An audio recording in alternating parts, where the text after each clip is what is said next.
আপনারা দেখছেন জবর খবর, বাংলার স্পন্দন।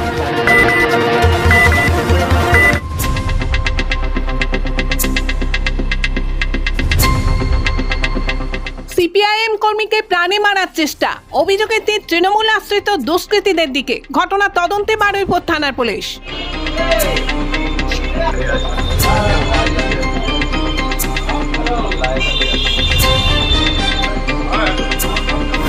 সিপিআইএম এর এক কর্মীকে ধারালো অস্ত্র দিয়ে প্রাণে মারার চেষ্টার অভিযোগ তৃণমূল আশ্রিত দুষ্কৃতীদের বিরুদ্ধে।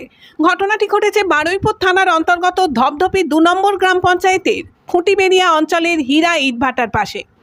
আহত ব্যক্তির নাম আব্দুল হাই, বাড়ি খুঁটিবেড়িয়া এলাকায়। পরিবার সূত্রে খবর, শনিবার বিকালে বাড়ির পাশে নিজের বাগানে গিয়েছিলেন আব্দুল। সেখানে গিয়ে দেখেন তৃণমূল কংগ্রেসের হাবিবুর গাজী, সাইফুল শেখ, মুস্তাক শেখ সহ কয়েকজন দুষ্কৃতী ওই বাগান থেকেই বের হচ্ছে। তখন আব্দুল হাই তাদেরকে ওই বাগানে আসার কারণ জানতে চাইলে হঠাৎই তৃণমূলের ওই দুষ্কৃতী বাহিনী আব্দুল হাইয়ের উপর লোহার রড ও ধারালো অস্ত্র নিয়ে ঝাঁপিয়ে পড়ে। তার মুখে, কানে, ঘাড়ে, কোমরে, শরীরের বিভিন্ন জায়গায় অস্ত্র দিয়ে কোপাতে থাকে বলে অভিযোগ। আব্দুল হাই রক্তাক্ত অবস্থায় মাটিতে পড়ে গিয়ে চেঁচামেচি করতে থাকলে দুষ্কৃতীরা সেখান থেকে পালিয়ে যায়। সাথে সাথে তার পরিবারের লোকজন ও স্থানীয় বাসিন্দারা বারুইপুর মহকুমা হাসপাতালে চিকিৎসার জন্য নিয়ে যান। বর্তমানে আব্দুল হাই আশঙ্কাজনক অবস্থায় বারুইপুর হাসপাতালে চিকিৎসাধীন। ঘটনা বলতে দাদা বাগানে যায়, আমাদের ওখানে বাগান আছে হীরাভাটার ওখানে, ধপধপি 2 নম্বর পঞ্চায়েত। তো কিছু টিএমসির দুষ্কৃতী ওরা আগাগোড়া ওরকম করতো ওখানে। তো দাদা যখন বাগানে যায়, গিয়ে দেখে ওরা বাগানের মধ্যে হাতে ব্যাগ আছে 4-5 জনার। তো দাদা বলে, তোরা বাগানে কেন? বলছে, আমরা বাগানে ঢুকেছি, তোকে বলে ঢুকতে হবে। তা দাদা বলে, আমার বাগানে ঢুকেছি, তোরা আমার বলে ঢুকবি না? না, তোকে কেন বলতে যাব? তোকে তো বাগানে আসতে বারণ করেছি। আমার জমি, আমার দাদাকে বারণ করছে, বাগানে আসবি না, বেশি কথা বললে এখানেই তোকে ছড়িয়ে দেবো। মানে সব হারমাত বাহিনী, ওরা এর আগেও মার্ডার কেস আছে ওদের, বাধায় ওই জায়গায় 2 জনকে ওরা জবাইও করেছে। হ্যাঁ, 2 জনকে জবাই করেছে। এবং ওই জায়গাটায় রীতিমতো ওরা 4-5 জন আছে, রাতে ভিতে যত গাড়ি ফাড়ি যায় ওরা ওই রকমভাবে তোলাবাজি করে, সবাইকে ধরে চেন টেন ছিঁড়ে নেয়। 1 নম্বর হলো হাবিবুর গাজী, সাইফুল আছে, মুস্তাক আছে, আরও এরকম 4-5 জন আছে, সব তৃণমূলের দুষ্কৃতী। আক্রান্ত আব্দুল হাইয়ের পরিবারের লোকেরা বারুইপুর থানায় একটি লিখিত অভিযোগ দায়ের করেন।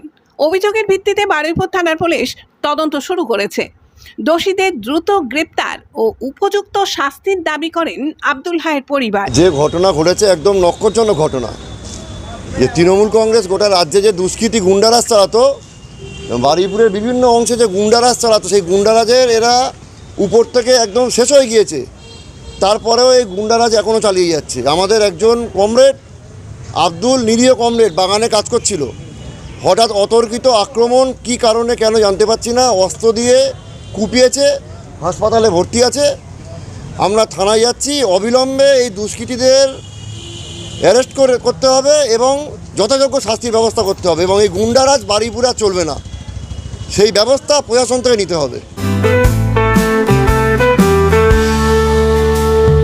চোখের যত্ন নিন, চোখ আপনার অমূল্য সম্পদ, আপনার চোখকে রাখুন নিরাপদ। চোখের যে কোনো সমস্যায় চলে আসুন জয়নগর রক্ততলায় সুপ্রাচীন চক্ষু চিকিৎসা কেন্দ্র আইসেফে। চক্ষু চিকিৎসা মানেই আইসেফ, জয়নগর রক্ততলা মোড়।